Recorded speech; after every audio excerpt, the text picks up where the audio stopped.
Awesome. All right. So this is my good friend Adam. I used to work with him when I was younger. Yeah, I believe you're the owner now of Chola. Yeah, I've owned it since we opened. Awesome.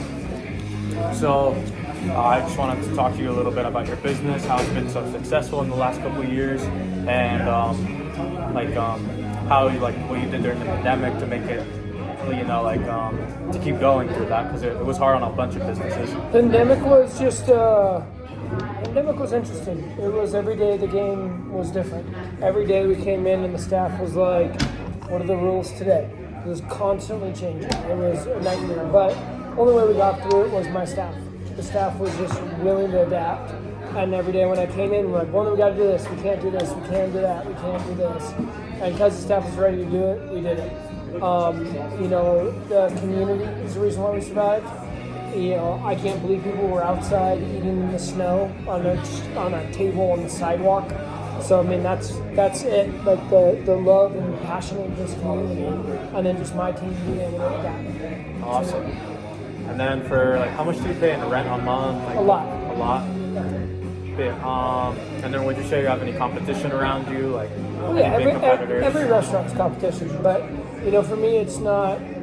For me, a business is more successful if their neighbors are successful. Mm-hmm. I don't look at it badly when your neighbor, too many people think they're in direct competition with their neighbor. Even if it's the same type of food, it's not, in my mind. If there's a bunch of businesses that people like to go to near each other, even if there's restaurants, if it's a clothing store or anything, people think about going to that area and not as much a specific place, and they just go let's just go down there and figure it out. So. Yeah, we have lots of competition. There's awesome food in town. We have a pretty good niche as a local spot. There's not many left. So. Would you consider expanding Michola anywhere around Colorado, or expanding it around? Not Michola.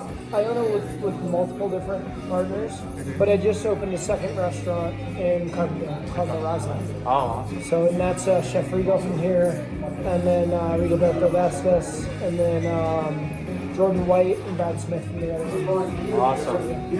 And then for your variable cost, did you notice that your food has gone up higher, or your alcohol? Substantially. Your food's gone up about 30%. 30%. Alcohol went up about 12%. About 12%? Yeah. And then for employees, have the wages gone up, or usually does I don't know exactly, but 4 years ago, tipped minimum wage, so people that receive tips, was $8 and not even $8. It was 4 years ago. I think it was $6.75. Now it's 10 something, and it goes up to 15 in 1 year.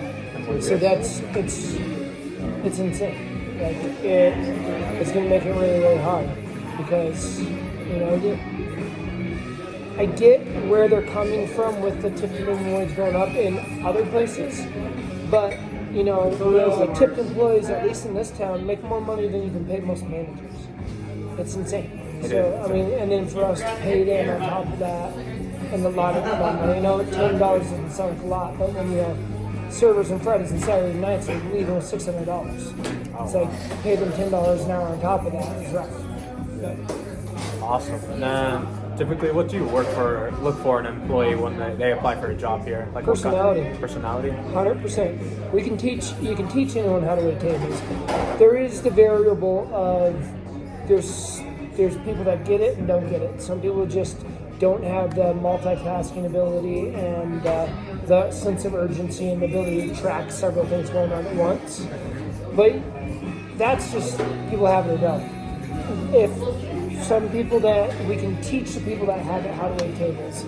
It's personality, the way that people interact with other people. That's how I hire 100%. Awesome. And then during the off season, when it starts to get slow, how do you maintain pace? At a good, money wise and stuff we staff back. You put less kitchen in a restaurant. The kitchen payroll is a huge variable in that. And the kitchen payroll is a great way to control costs. Because at least for us, we have a lot of guys back there. We don't get items, we get ingredients. So, I have my guys in at 7 in the morning, start cooking, and it's really so they can serve that food the next day, because Mexican food is a lot of stuff that's in marinades, slow cook, stuff like that. So, keeping variable costs, for us it's important to keep the local the local following, so they have somewhere to hang out, and that's it. Awesome. Just like 2 more questions, and we're What's done. up, man? Do you think everything's going to keep going up higher in price as we live like in this town Aspen? You know? Always. I mean, everything. Every single generation talks about how cheap it used to be when they were younger. Price isn't going to go down. No, not at all. Yeah. I mean, the last economic crash, Aspen barely felt it. The surrounding valley felt it, but Aspen barely felt it. So. And as an owner, what advice would you give like a younger kid, you know, studying in college and stuff, like about owning a business or potentially like Don't open a restaurant. don't open a restaurant. Yeah, I just got lucky. I can't explain why we're successful. I have an amazing staff.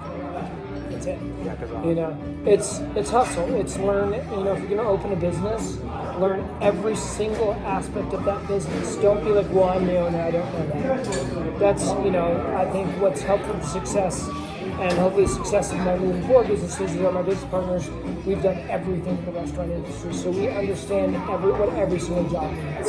So if you want to open the business, you need to know whatever service that business is providing or whatever item it's selling, you need to know everything about it, inside and out, all the way through before you open the business. Awesome. Well, that's all, man. Thank you so much. Welcome, buddy.